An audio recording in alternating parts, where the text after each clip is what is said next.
Welcome to Schweitzer Drive, a podcast where we explore what goes on between the generation of electricity and the light switch. Join Dave Whitehead as he interviews the entrepreneurs, innovators, and experts who are inventing the future of electric power.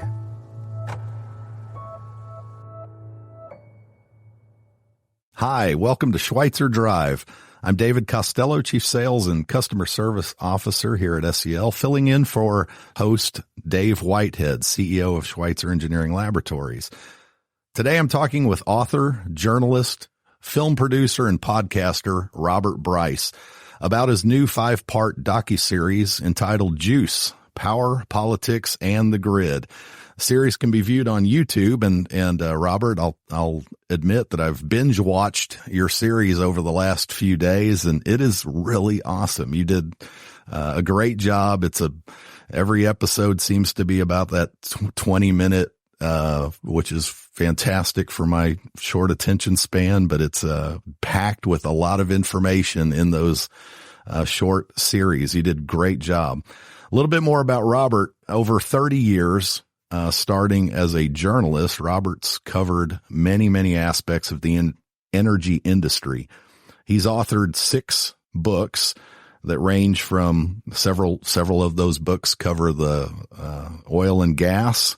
Many of them then transition into the grid. Power Hungry, A Question of Power, for example. One of my favorites is Smaller, Faster, Lighter, Denser, Cheaper, which I think is hugely optimistic and relies on technology to solve our world's problems, which I really gravitated towards. And then a book about Enron and everything that went into the collapse of that company. In addition to those 6 books, Robert also hosts his own podcast called the Power Hungry Podcast. In 2019, he also produced a full-length documentary movie titled Juice: How Electricity Explains the World. And then, as I mentioned, he's now done this 5-part docuseries. So, Robert, with that, welcome back to our podcast. You are on episode 22, I remember, of our Schweitzer Drive podcast. Thank you for taking the time to join us and come back. Always happy to be with you, Dave, and thanks. Very kind words you have about the new docuseries. I'm very proud of it. I have to give a shout out to my colleague Tyson Culver. He directed and produced. We were co-producers on this, but he got a great team together of shooters, of editors, animators, composers. We traveled a ton. We interviewed about 50 people. I think we have 34 on-camera interviews. But I am really proud of it. And we just passed in the last few days 1 million views on YouTube. So the project, the docuseries was released January 31st. So in a span of 6 or 7 weeks, we got 1 million views. I'm really happy with that. Wow, that's fantastic. Robert and I have known each other for at least a dozen years. You were kind enough to be a keynote speaker at our Modern Solutions Power System Conference, and I got into watching everything that you did or wrote about. And of course, you've contributed to many other publications, including Wall Street Journal, New York Times, and many other publications. So it's fun to have you back and looking forward to our discussion. We do remember that after you finished your full-length documentary movie, I believe you said you were done making movies. No, I mean it this time. And now you just made a 5-part series. So tell me a little bit about the thought process and why you did the docuseries. Sure. Well, you live in Texas. I live in Texas. And in Winter Storm Uri in 2021, I got blacked out for 48 hours here. And my colleague Tyson Culver, I've mentioned, he was blacked out here. He lives in Austin as well. He lost water in addition to losing electricity. So that was for us, I think, an inflection point. I really didn't think I was going to do another project, because documentaries are just hard to make. They take a lot of time. They take a lot of money, and there's just friction everywhere. But after the blackouts in ERCOT, we heard all the stories about what nearly happened. And the entire ERCOT grid came close to collapse within 4 or 5 minutes. And so once we heard that and we realized how fragile the Texas grid was, and looking around the country at the fragility of other grids and looking at all the warning signs that are out there now and have multiplied since then, we decided, well, we have to do this. And so, without sounding too grandiose about it, I was called to make it. And so I did, and I'm really proud of it. And as I said, Tyson did a great job with it. And, it's really gratifying to see it get some purchase in the marketplace of ideas, because we need to change the conversation about the grid. This is our most important energy network. We take it for granted at our extreme peril. There was a quote in episode 1 that I really loved. It described somebody described the grid as a civilizational life support system. I thought that was a wonderful way of describing the importance of this critical infrastructure. And I remember Winter Storm Uri well, and how it impacted myself and my family and our work that February of 2021 as well. You talk a bit just a moment ago of how fragile, and in the docuseries, of course, talk about how things are getting more expensive and how we're over-reliant on whether it's renewable generation or natural gas or a number of things. I want to ask you a little bit, since we've got a little bit of time and distance in the rearview mirror between now and in 2021, how much progress do you think we've made since that devastating event? What do you think's changed, and will you share your perspective on that a bit? Sure.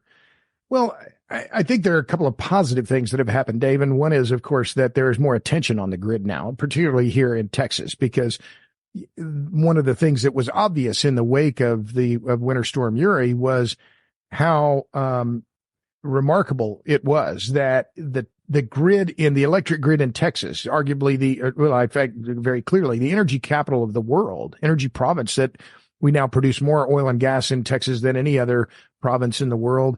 And it's not really even close. But if that could happen in Texas, then what does that say about the rest of the grid across the U.S.? So I think that, the Public Utility Commission here in Texas is taking some positive steps. There's more hardening of some of the infrastructure, including natural gas infrastructure. The governor is now pushing to add 10,000 megawatts of new thermal generation, and the state is providing incentives to make that happen. I think there was 1,200 megawatts of new generation that was announced in Rockdale, which is northeast of Texas, or northeast here of Austin, just in the last few weeks. And I think they're going to use some of the tax incentives that were laid out or provided by the Texas legislature. But I think while there's some very positive momentum, I also think that there is a very real lack of momentum at the federal level. And we see in the last few days, the chairman of MISO saying we're facing a reliability crisis. You have the commissioners from the FERC going before the Senate a year ago in May and saying we face a reliability crisis. PJM, North American Electric Reliability Corporation. We're seeing these warnings coming over and over, and with increased frequency from grid operators, grid observers saying we're teetering on a reliability crisis here. So while I do believe we're seeing some progress, it's not nearly enough. You mentioned the incentives to add generation in Texas. So that's a good segue maybe to the second episode, where you take us back in time to some of the roots of energy problems in Texas and in fact, in the country, with Enron and the manipulation of energy markets. One of the things that struck me in episode 2, and frankly, I should have had a blood pressure cuff on as I watched that episode, because I found myself getting really upset, honestly. Enron and others benefited from a less reliable grid. Sure. And it was interesting that you went into the perhaps unlikely alliance between former oil and gas executives now running Enron and talking about generation on the grid, and environmentalists who right. wanted more renewables. But I think the common thread was renewables for their green benefits, if you want to say that, aren't dispatchable and right. certainly can't be turned on and off when you need them or when you want them. So it's interesting as we talk about subsidies to build new thermal plants in Texas. Have we corrected some of the underlying problems, however, in the market and how we price and how we reward generation types? No, we haven't. And I would argue, Dave, it's even getting worse. look at what is happening at the federal level now with the Inflation Reduction Act, and which is, perhaps the most misnamed piece of legislation ever passed in American history.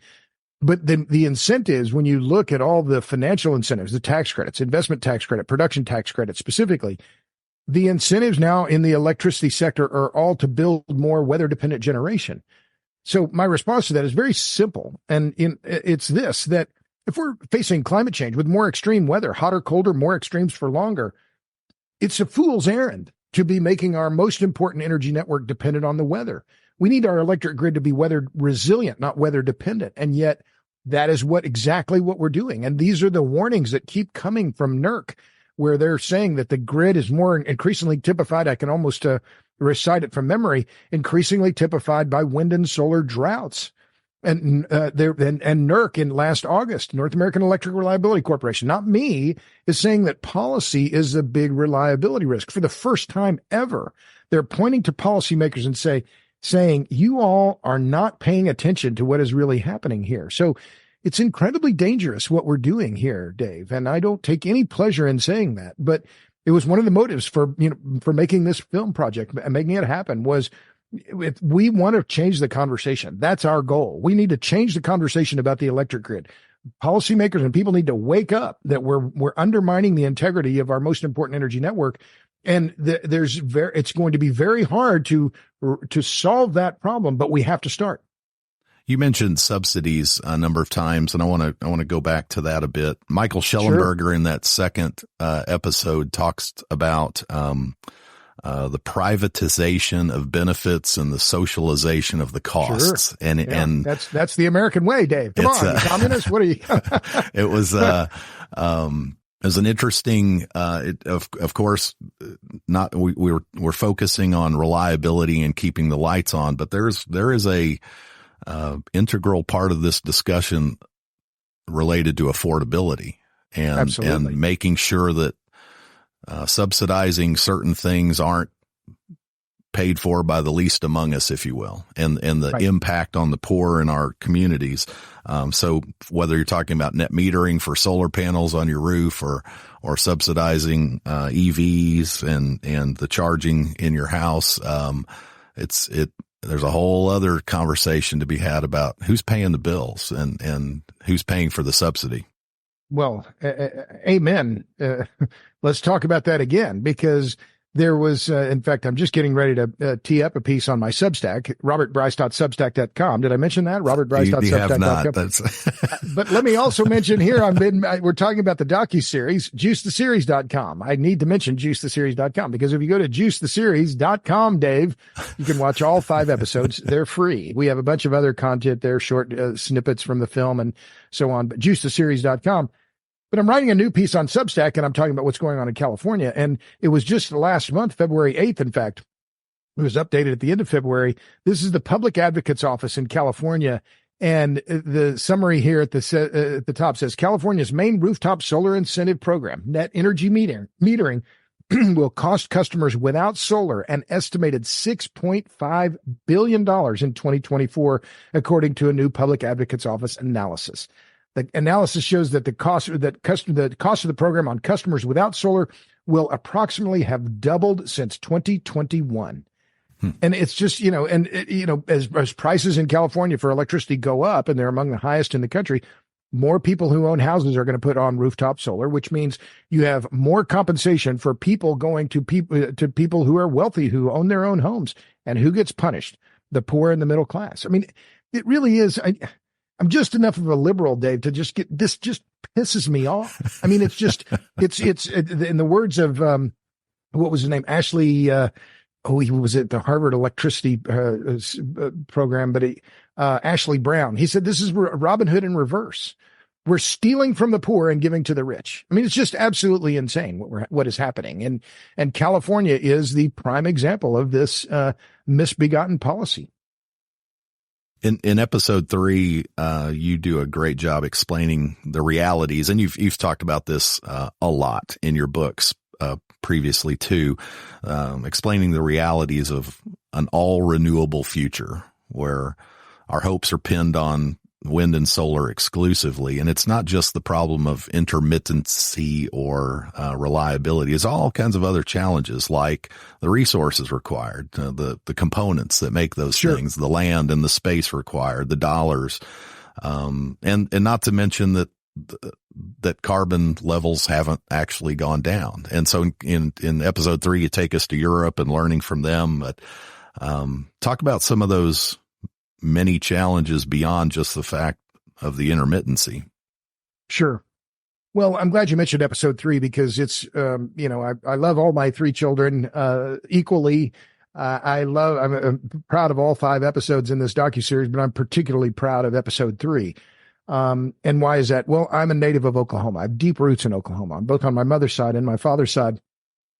And my great uncle, Ernie Rapp, was a member of the Osage tribe. And so the beginning of about almost half of episode 3, we focus on the Osage tribe, and their fight now is the longest running legal battle in American history against the wind business. And the Osage tribe has been fighting a wind project that was built on their traditional land, despite their stated opposition, repeated opposition. And it was built by an Italian company called Enel. And we went to Osage County, and as I mentioned, my uncle Ernie Rapp, he was born in Fairfax, Oklahoma in 1909. He had a front row seat to the Reign of Terror in the 1920s. And what we're seeing with Enel is just simply very clearly a replay of the Reign of Terror from the 1920s. Now, they're not killing Osages for their head rights, but they went into Osage land. They went into the Osage tribe's mineral estate, the subsurface, mined rocks without the tribe's permission, and built a wind project. And now, in December, a federal judge in Tulsa sided with the tribe in a historic ruling and ordered the company to remove all 84 wind turbines in Osage County. And I got to tell you, Dave, I am loving it. I mean, I am enjoying it so much because these Osage tribal members, they've become my friends. You know, I know that the principal chief of the tribe, he went to school with my brother. I was in one of the classes in Tulsa with one of his brothers.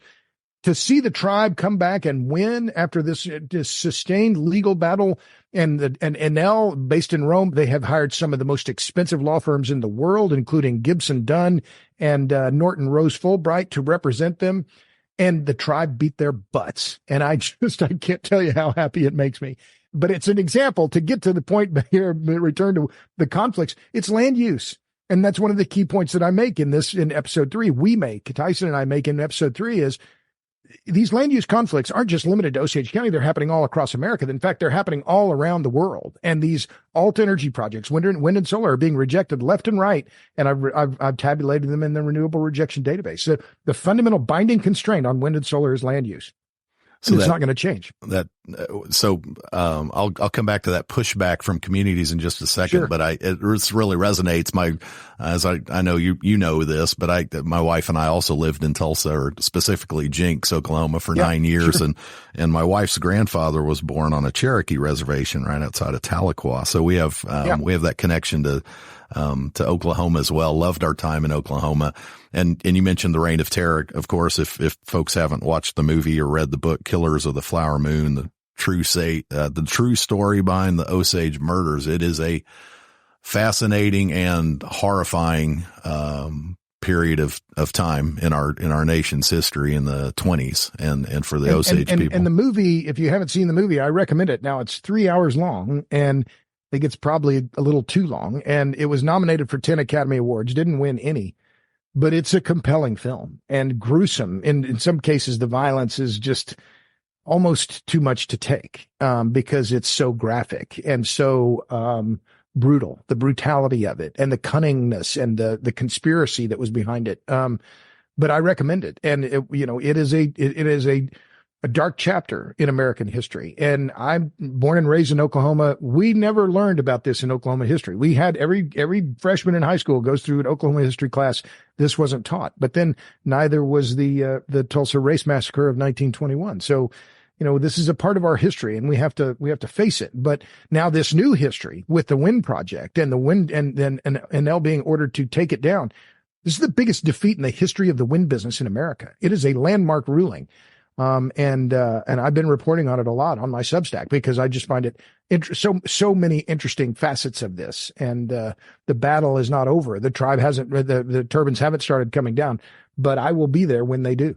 You talk in the series a number of times about the problems that arise when government and policymakers pick winners and losers.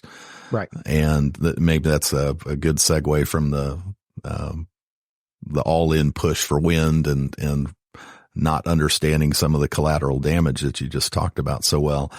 Do you think we're beginning to see the light on this in the United States, especially that there's a hard downside to government and policymakers, not engineers and scientists, picking winners and losers through policy mandates and subsidies? Well, it's an interesting question, Dave, because I've thought about this, as many different ways as I can. And what is one of the clear results of what we're seeing is, well, I think a lot of this is just fundamentally about class. Increasingly, I don't believe so much in America that the divide is political versus left versus right. It's top versus bottom, right? That the wealthy are in, and Joel Kotkin would call it a class war. Now, that may overstate it slightly, but only slightly. And I think many of these policies that are being promulgated at the federal level and in many of the state level and local levels, they're regressive. They punish the poor and the middle class. These electric vehicle mandates, for instance. I travel a lot. I spend a lot of time in rural America. I was in Bismarck, North Dakota, Kearney, Nebraska. I don't see any Teslas there. I see a lot of pickups.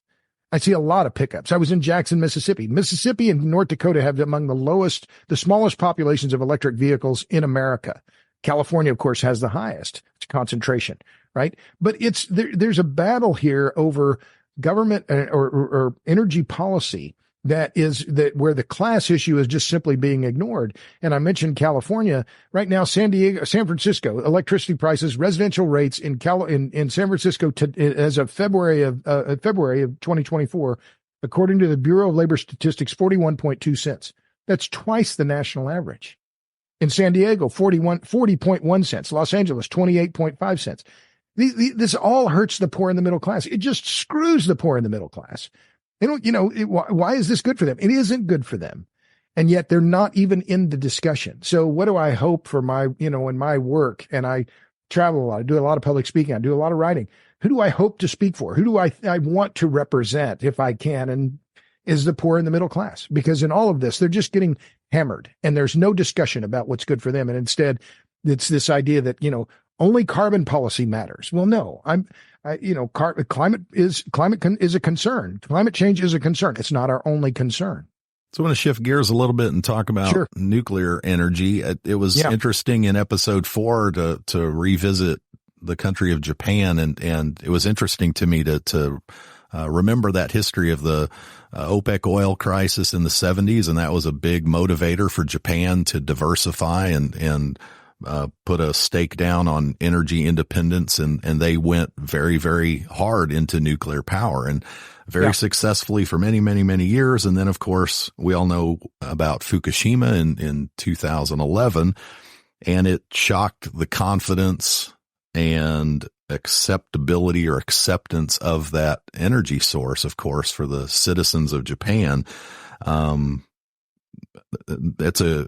Of course, here in the United States, we had 3 Mile Island, and there's many seminal points in time where the nuclear industry has suffered some real marketing and real setbacks to becoming accepted by your neighbors and the average citizen. So, tell me what you think about, or what gives you hope about the nuclear energy industry and how it can perhaps rebuild confidence. Yeah. Well, I'm glad you mentioned Japan, because that was an important trip for us in making the film. And again, Tyson did a great job with many of the interviews there, some of which I could attend and most of which I couldn't. But we interviewed Nobuo Tanaka, who's the former head of the International Energy Agency in Tokyo. And Tyson did that interview on his own. I wasn't there, but one of the things that Tanaka says, and we have him on film talking about this, he said, I'm paraphrasing here, but he said, we live in a bad neighborhood. We got North Korea over there, we got China over there, we got Russia over there, and energy security is our first priority. So the point that he's making is we have to be secure in our electricity first. And that was another thing that I heard in Japan, which was that, in asking the regulators and asking the utilities, well, what about Kyoto Protocol? What about CO2 emissions? And they said, we're not concerned about those issues. We're focused on energy security. That's our first priority. And to me, that was a bracing experience. I mean, really was that here are the policymakers saying in Japan, yeah, we understand climate change. We get it, but that's not our first concern. So, but the other part of that was then Japan then returning to nuclear. And I think so far they've restarted 10 or 11 of their 50 reactors. They're going to restart more.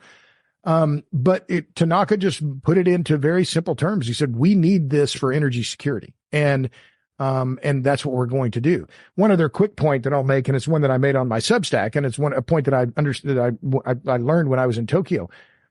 Japan is now building about 7 gigawatts of hydrocarbon fueled capacity, including about 1.5 or 2 gigawatts of coal-fired ultra supercritical coal plants and about 5 gigawatts of natural gas-fired generation. So another indicator of how Japan, which in theory would be the leader in terms of climate issues and the rest of it, is in fact looking out for energy security first and foremost.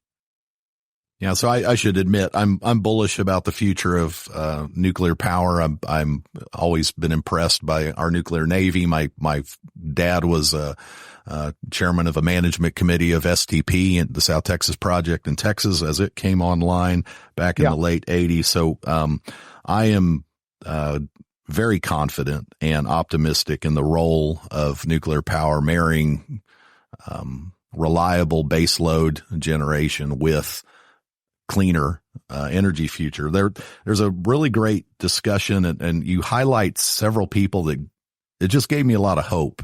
I think in episode 5, talking about Dr. Kiefer, a Toronto doctor, Canadian activist for nuclear power, and he talks about phasing out coal, how Toronto was suffered many days of terrible breathing and environmental condition days, and now cleaner, and it's because of this transition from coal. And talk about how those folks had made a great transition from the coal industry into the nuclear industry. And another one that was impressive to me was Maddie Hilly talking about the safe and secure storage of waste from power plants, which is something else that I think scares a lot of people, or maybe people don't understand.